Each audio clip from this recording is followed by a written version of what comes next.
Assalamualaikum warahmatullahi wabarakatuh.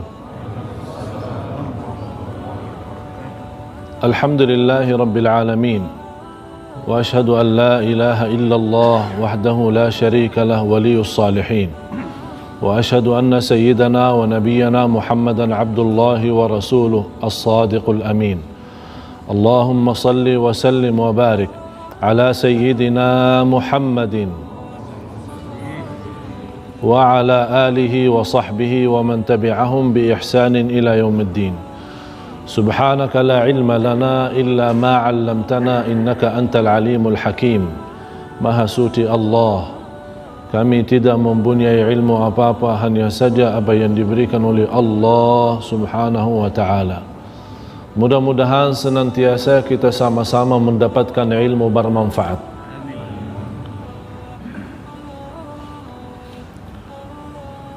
هو الذي أرسل رسوله بالهدى ودين الحق ليظهره على الدين كله وكفى بالله شهيدا. محمد رسول الله. سورة الفتح. بالهدى ودين الحق. Allah mengutuskan para nabi membawa huda wa dinil haq. Huda ilmun nafi'. Wa dinul haq amalun salih. Ilmun nafi' dan amalun salih. Jamaah sekalian yang sama-sama dimuliakan Allah Subhanahu wa taala, kita bersyukur masih diizinkan dan diberikan oleh Allah Subhanahu wa taala kemudahan untuk sama-sama melanjuti dan mempelajari sirah Rasul sallallahu alaihi wa alihi wasallam. Saya ulang lagi, setiap anda mendengar nama Rasulullah wajib balas salawat. Jangan jadi manusia yang kikir, yang pelit. Sallu ala Rasulillah. Allahumma salli wa sallim wa barik alaihi.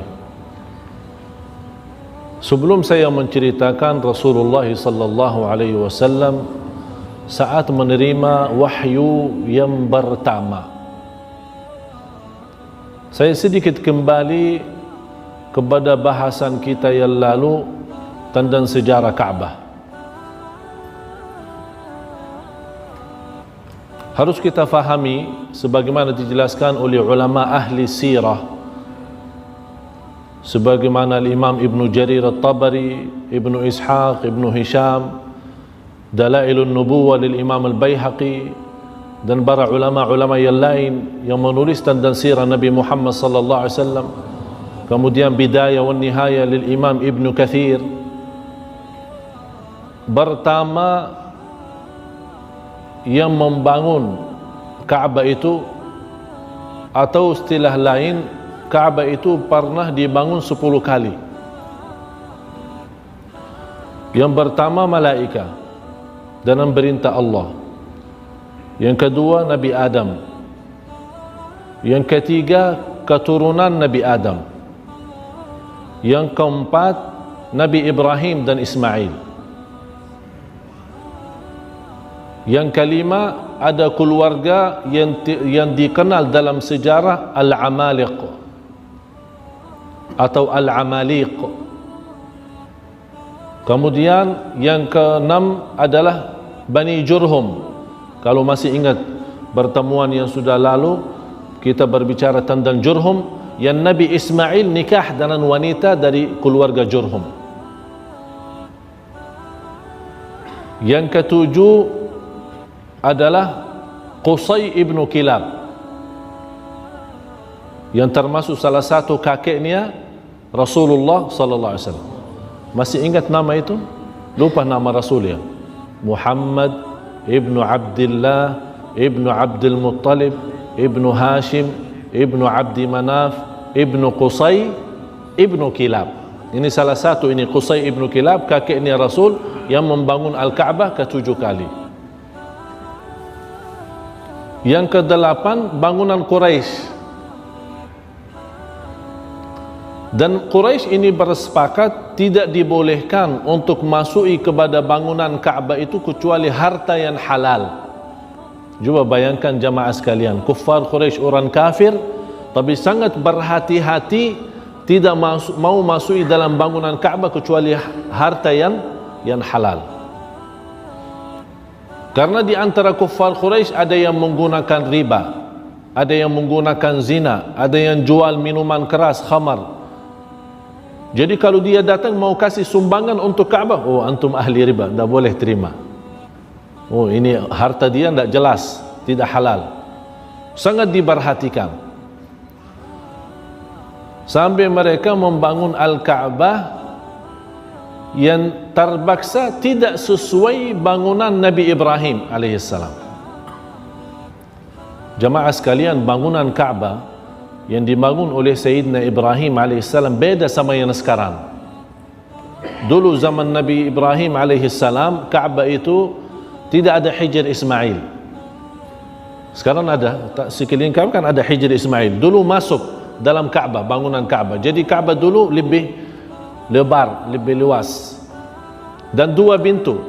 Yang kita lihat pintu sekarang yang agak ke atas, hanya orang yang tertentu boleh masuk. Dulu di zaman Nabi Ibrahim dua pintu dan dua-duanya di bawah. Satu masuk dari Hajarul Aswad dan boleh orang-orang semua umat Islam masuk salat di dalam terus keluar dari seberangnya lewat. Tapi begitu datang zaman Quraisy, karena harta yang terkumpul modal untuk membangun Al-Ka'bah itu tidak mencukupi untuk membangun sesuai bangunan Sayyidina Ibrahim. Akhirnya terjadi seperti ini. Nanti saya akan jelaskan hadisnya. Quraisy sesudah membangun Al-Ka'bah sudah hampir jadi, tinggal hanya mengangkat Al-Hajarul Aswad di tempatnya. Mulai ribut antara keluarga Quraisy. Siapa yang berhak mendapatkan kemuliaan untuk menaruh Al-Hajarul Aswad di tempatnya. Hampir mau terjadi pembunuhan antara keluarga Quraisy. Sampai ada seorang tua, ahli hikmah, orang hakim, orang dewasa, orang faham, menyampaikan kepada keluarga Quraisy, jangan gara-gara Hajarul Aswad akhirnya menjadi banyak kurban. Terus apa jalan keluarnya? Kita nunggu satu orang. Yang pertama orang masuk dari pintu Bani Saibah itu yang menjadi hakim. Belum selesai masalah ini, yang masuk lewat pintu itu siapa? Muhammad sallallahu alaihi wasallam. Langsung semua keluarga Quraisy, as-sadiqul amin, as-sadiqul amin, orang yang jujur dan amanat. Kita sudah terima apa yang dia utuskan sebagai dia hakim, kita terima. Ini belum dibahas, belum dibicarakan. Dia langsung sudah dari awal sudah terima, karena yang datang adalah Muhammad SAW. Dikenal. Umur Rasulullah SAW waktu itu 35 tahun. Rasulullah SAW mengambil rida macam pakaian ihram, ditaruh dan diangkat Al-Hajarul Aswad. Di setiap bagian disuruh kabilah-kabilah, pemimpin kabilah ambil bagian dari ihram itu. Kemudian Rasulullah sendiri mengangkat, taruh di tempatnya.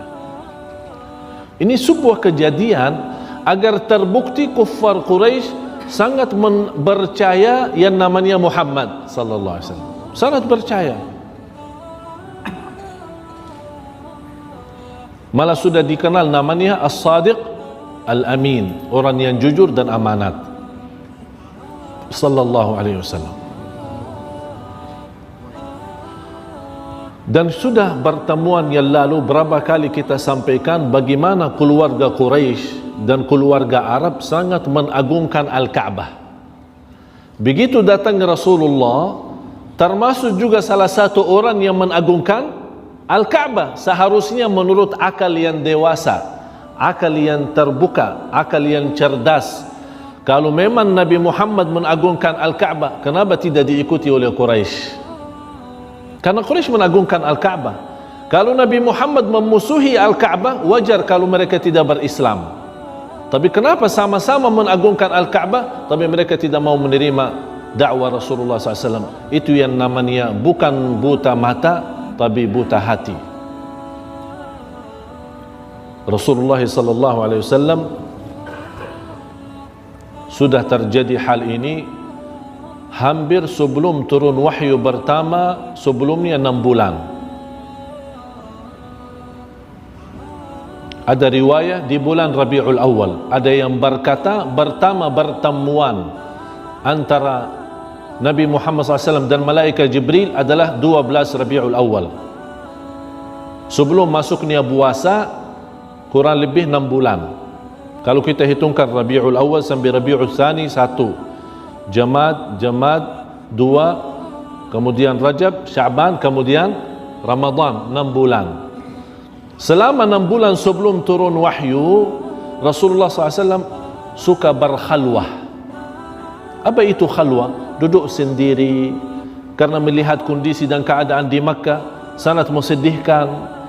Melihat banyak orang menyembah selain Allah, batung-batung, tidak mengagungkan Kaabahnya yang sebenarnya, membuat Rasulullah lebih suka berduduk sendirian untuk beribadah kepada Allah Subhanahu wa taala. Bagaimana dia bisa beribadah? Belum ada perintah, belum ada wahyu. Allah ilhamkan Nabi Muhammad beribadah. Ada ilham. Tafakkur.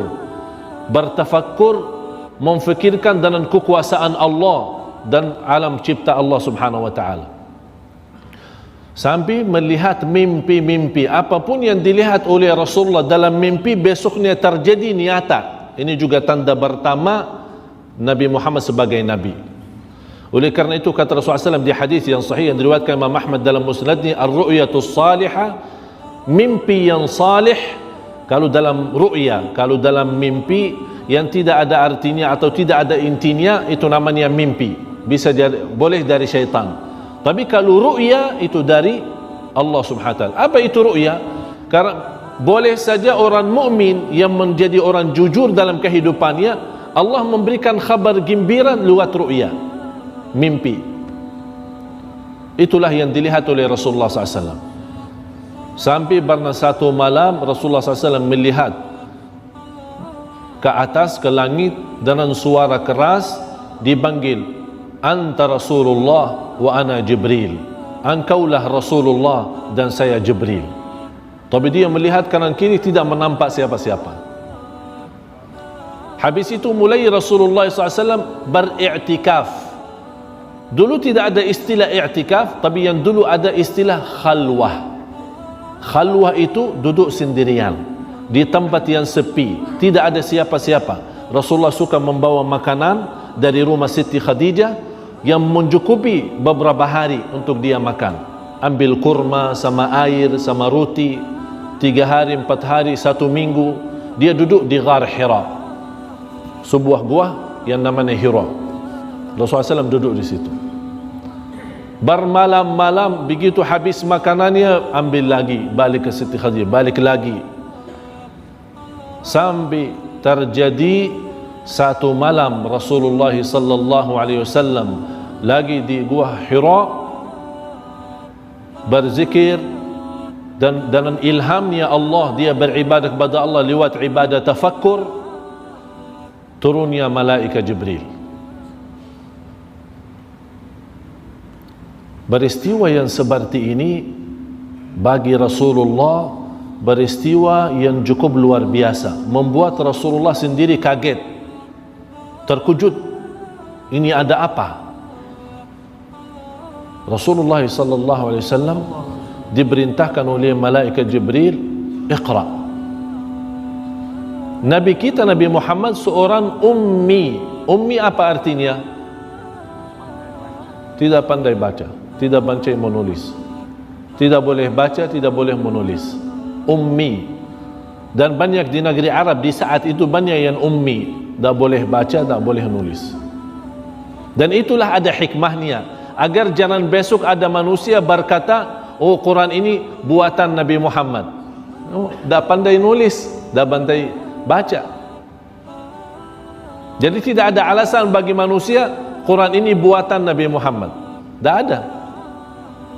Karena sudah semua negeri Arab termasuk Quraisy, mereka tahu Rasulullah tidak pandai baca dan tidak pandai menulis. Malaikat Jibril memerintahkan Nabi Muhammad, "Ya Muhammad, iqra." Rasulullah SAW jawab, "Ma ana biqari." Karena saya mendengar satu ceramah, karena dia mungkin barangkali belum boleh bahasa Arab, dia langsung terjemahkan, "Ma ana biqari," saya tidak mau baca. Oh, bukan begitu Nabi Muhammad SAW.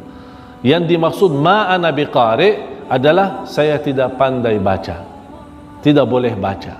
Bukan saya tidak mau baca. Ini kan maksiat kalau tidak boleh baca. Ini kan tafsiran orang karena tidak mengerti bahasa Arab. Sampai 3 kali, "Iqra ma ana biqari, iqra ma ana biqari," saya tidak pandai baca. Kata malaikat Jibril, "Iqra bismi rabbikal ladzi khalaq, khalaqal insana min 'alaq, iqra wa rabbukal akram alladzi 'allama bil qalam, 'allamal insana ma lam ya'lam." 5 ayat, sungguh barangkali kita semua sudah hafal, tapi apakah sudah faham? Ini 5 ayat. Selama umat manusia umumnya dan umat Islam khususnya mempraktik kata Allah ini, akan maju dan makmur. Bagi ayat ini tidak dibolehkan bagi kita umat Islam tidak pandai baca. Iqra, bacalah, harus pandai baca.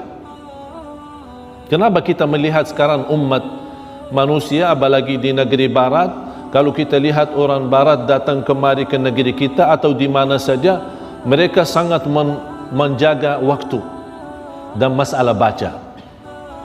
Jadi kalau dia menunggu di airport sambil menunggu take off pesawat, baca buku. Karena dia pesan makanan di restoran sambil menunggu makanannya dihantar, dia baca. Kalau kita apa? Tidur. Beda. Oleh karena itu jangan heran kalau orang barat maju dalam kehidupannya, sukses, berhasil, karena mereka mempunyai wawasan ilmu yang cukup banyak. Kita umat Islam sayang sekali Quran saja tidak pandai baca. Kalau Quran tidak pandai baca. Kalau surat khabar, Masya Allah, surat khabar baca terus, tidak bosan, dari pagi sampai malam kita masih baca. Habis halaman buka masih terus. Quran satu halaman kita baca, satu muka kita baca, sudah langsung capek sama Al-Quran. Beraktiklah, iqra bismi rabbikal ladzi khalaq. Wujudkanlah menjadi umat pandai baca. Tidak boleh tinggalkan Quran, apalagi Quran dan ilmu-ilmu yang lain yang diperlukan untuk kehidupan kita sehari-hari. Bukan hanya agama, ilmu politik, ilmu ekonomi, ilmu sosial, ilmu kehidupan kita, ilmu di rumah tangga kita, di mana saja kita perlu ilmu. Harus kita menjadi umat yang berilmu, karena dengan ilmu kita maju. Iqra bismi rabbikal ladzi khalaq. Di antaranya ayat 'allamal insana malam ya'lam. Habis malaikat Jibril memberi wahyu kepada Rasulullah SAW, Rasulullah SAW dalam gemetar hatinya belum fokus, belum mensadari apa yang terjadi, langsung kembali kepada rumahnya dalam Siti Khadijah dalam gemetar, saking dinginnya Rasulullah dan sakitnya Rasulullah SAW, langsung diminta sama istrinya Khadijah, "Zammiluni, zammiluni, dathiruni, dathiruni." Tutupilah, selimudilah aku, karena saya merasa kedinginan yang luar biasa. Itu bukan masalah kedinginan karena musimnya dingin atau panas, sujuknya atau tidak, dia merasa karena yang terjadi hal-hal yang luar batas manusia. Akhirnya ditutupi oleh Siti Khadijah dalam selimut agar ditenangkan Rasulullah SAW. Disitulah Rasulullah SAW mulai menceritakan kepada istrinya Siti Khadijah. Inilah istri yang salihah, tempat curhat kita, tempat berbicaraan kita. Kita punya masalah, boleh ajak bicara. Jangan-jangan kita punya istri menjadi hanya sebagai pembantu saja di rumah, cuci, setrika, udah, tidak ada bicara. Kalau orang mau ajak kita bicara, ngobrol, sana. Tugas kamu nanti saja, malam. Tidak boleh semacam ini. Harus kita, inilah contoh kita Rasulullah sallallahu alaihi wasallam. Kalau Rasulullah sendiri punya masalah, dia terbuka sama istrinya sendiri sallallahu alaihi wasallam. Istrinya Khadijah sebagai orang wanita yang salihah, dia menenangkan hati Rasulullah. Ini belum juga terjadi apa yang masalahnya apa. Siti Khadijah juga belum tahu. Tapi kata Siti Khadijah, wahai Muhammad, jangan khawatir. Yang terjadi ini pasti ada sebuah rahasia yang kita belum tahu. Yang jelas ini bukan sebuah masalah atau sebuah gangguan dari hantu atau jin atau syaitan, bukan. Karena sungguh anda memiliki sifat yang mulia, tidak mungkin akan dibalas dengan sifat yang buruk. Innaka la tasilur rahim, kamu suka silatul rahim, kamu suka memuliakan tamu, membantu orang miskin, menolong orang-orang yang dhaif, yang lemah dalam kondisi dizalimi. Ini memiliki sifat yang mulia dan istimewa sallallahu alaihi wasallam. Jubalah kita pergi kepada Waraqah ibnu Naufal. Ini Waraqah ibnu Naufal salah satu ulama ahli kitab. Ada hubungan keluarga sama Siti Khadijah. Wahai Waraqah, ini cerita terjadi begini-begini sama Muhammad sallallahu alaihi wasallam. Oh Waraqah, orang yang sudah usia, sudah tua, langsung dia nangis. Hadzan namusul akbar. Ini sebuah yang datang kepada Muhammad ini sudah pernah datang kepada Nabi Musa. Anda Nabi umat ini, kata Waraqah. Dia sudah faham yang datang ini Jibril, malaikat Jibril, karena sudah ada dalam buku Taurat dan Injil. Bagaimana saya boleh menjadi orang-orang yang masih kuat agar boleh ikut bersamamu? Ini kata Waraqah kepada Nabi. Sudah saya usia, sudah umur terlanjur, tapi ada satu masa, wahai Muhammad, akan kaummu, ada satu saat kaummu sendiri akan mengusirmu dari kota Makkah. Rasulullah kaget, saya akan jadi nabi dan kaumku sendiri, kaum saya sendiri mengusir saya dari Makkah.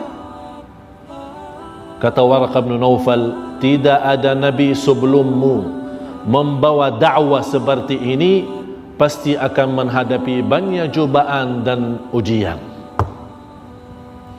Allahumma salli wa sallim wa sayyidina Muhammad. Ini langkah pertama. Kalau kita mendapatkan hal seperti ini, begitu tergoda, terganggu dengan sedikit cobaan dan ujian, kita langsung pasrah. Oh, saya tidak ada urusan dakwah, ini bukan urusan saya ini. Ini baru cobaan langkah pertama sudah langsung pasrah. Dakwah harus capek, dakwah harus keringat. Kalau anda berdakwah belum dicaci maki, anda berdakwah belum ditolak, anda berdakwah belum dilimbar, anda berdakwah belum dihina, berarti belum berdakwah. Masih baru langkah pertama. Mau memiliki martabat para nabi dan rasul, harus kena cobaan dan ujian. Anda di jalan para nabi, di atas jalan para rasul, berarti harus anda menghadapi banyak cobaan dan ujian. Jangan anda merasa dakwah itu senang. Tidak ada namanya senang. Habis itu Rasulullah SAW mulai bertahap dakwahnya, yang saya tidak akan bahas seluas-luasnya, tapi mulai bertahap dengan dakwah rahasia, diam-diam mengajak istrinya Siti Khadijah, kemudian Sayyidina Abu Bakar, dia pertama orang dari lelaki yang masuk Islam, kemudian mengajak Sayyidina Ali bin Abi Talib. Di antara anak-anak yang pertama masuk Islam adalah Sayyidina Ali bin Abi Talib radhiyallahu anhu. Dari kaum wanita yang pertama masuk Islam adalah Siti Khadijah. Mulailah sedikit-sedikit, perlahan-lahan Rasulullah mulai berdakwah diam-diam, sambil turunnya, ya ayyuhal muddathir qum fa'anzir. Sudah bangun, ingatlah umat. Sudah cukup diam-diam, sudah selesai diam-diam, harus terang-terang. jelaskan kepada umat. Rasulullah SAW naik ke Jabal Abi Qubais yang ada sekarang sudah tidak ada, sudah dibangun hotel, habis ini. Sayang, semua bekas-bekas tanda-tanda sirah-sirah itu sudah hancur, tidak ada lagi. Tempat kelahiran Rasul sudah tidak ada, tempat duduknya Rasul tidak ada, tempat belajar Rasul tidak ada. Sudah la haula wala quwwata illa billah. Inilah kehilangan sejarah kita. Naik Rasulullah SAW, wa sabaha, wa sabaha. Ini sebuah panggilan. Kalau ada pengumuman dipanggil seperti itu. Sekarang kalau ada pengumuman ada polisi, wow, wow, wow, wow. Udah orang-orang faham ini ada pengumuman. Tapi dulu tidak ada kan macam miknya dan macam ini, tidak ada lampu ini, tidak ada semua. Jadi kalau ada orang ada pengumuman, tinggal naik Jabal Abi Qubais, dia panggil wa sabaha, artinya wa sabaha ya pagi-pagi, artinya pagi-pagi kumpul-kumpullah ada pengumuman. Semua lihat yang memanggil dan bertanya di atas gunung itu adalah Muhammad SAW. Oh, ini Muhammad As-Sadiqul Amin, As-Sadiqul Amin. Marilah kita, ada apa? Semua berkumpul. Dan Rasulullah SAW mencerita, kalau saya mencerita kepada kalian ada sebuah tentara yang akan serangi Makkah, ada sekarang di belakang gunung ini, sebentar lagi mau maju serangi Makkah, apakah kalian percaya kepada aku atau tidak? Apa jawaban keluarga Makkah? Semuanya percaya. Selama anda bersama kami di Makkah, tidak pernah kita kenal namanya bohong. Tidak pernah ada cerita bohong, selalu jujur. Pasti kami percaya. Walaupun peristiwa ini kan tentara yang datang mau dari gunung mau langsung serangi Makkah, hal-hal yang luar biasa, tapi mereka percaya. Langsung Rasulullah SAW, kalau memang sudah begini, inni ad'ukum, saya mengajak anda sekalian untuk berkata kalimat syahadat, asyhadu an la ilaha illallah wa asyhadu anna Muhammad Rasulullah. Mengajak kepada ibadah kepada Allah, tinggalkan ibadah batung-batung. Apa jawaban mereka? Semua diam. Hanya satu yang berbicara, paman Rasul Abu Lahab. Kata Abu Lahab, ini dari pagi-pagi banggil-banggil wa sabaha, wa sabaha. Orang-orang jauh-jauh datang kumpul-kumpul. Ini yang anda mau sampaikan? Uffil laka wa lima ataitu, tabbal laka, terputus tanganmu, terputus kehidupanmu, celakamu. Ini baman Rasulullah. Rasulullah malu bamannya seperti ini, karena dia pertama kata mengucapkan tabbat laka ya Muhammad, terputuslah hidupmu, celakalahmu. Allah juga balas tabbat yada Abi Lahabin wa tab. Sama, Allah maha adil. Karena dia mengucapkan kata ini di hadapan Rasulullah, Allah juga balas. Allahu Akbar. Tapi Rasulullah tetap melanjutkan dakwahnya, tetap berdakwah, tetap bersemangat, sambil mereka menggoda, mengganggu. Ada pamannya Rasulullah, Abu Talib. Walaupun Abu Talib tidak mengajak dakwah Rasulullah, tidak mengikuti dakwah Rasulullah, tapi senantiasa membela. Tidak ada yang berani selama ada Abu Talib, tidak ada yang berani goda Nabi Muhammad SAW. Tapi ada yang menawarkan, diberikan nawaran, ditawarkan bermacam hal agar Rasulullah SAW tinggalkan dakwahnya, tinggalkan Islam, biarkan mereka masing-masing. Tapi Rasulullah SAW tetap bertahankan diri di jalan Allah agar Allah Subhanahu wa ta'ala menyempurnakan agama, sampai disempurnakan agama itu yang diridai Allah Subhanahu wa ta'ala. Mudah-mudahan dalam pertemuan yang akan datang kita akan bahas sama-sama apa yang ditawarkan oleh kufar Quraisy kepada Rasul agar berhenti dakwah, berhenti mengajak umat manusia ke Islam. Tapi Rasulullah SAW masih bertahan. Mudah-mudahan dalam pertemuan yang akan datang semua kita dalam keadaan sihat wal afiat dan diridai Allah Subhanahu wa ta'ala. Inna Allah wa malaikatahu yusalluna 'alan nabi ya ayyuhalladzina amanu sallu 'alaihi wa sallimu taslima.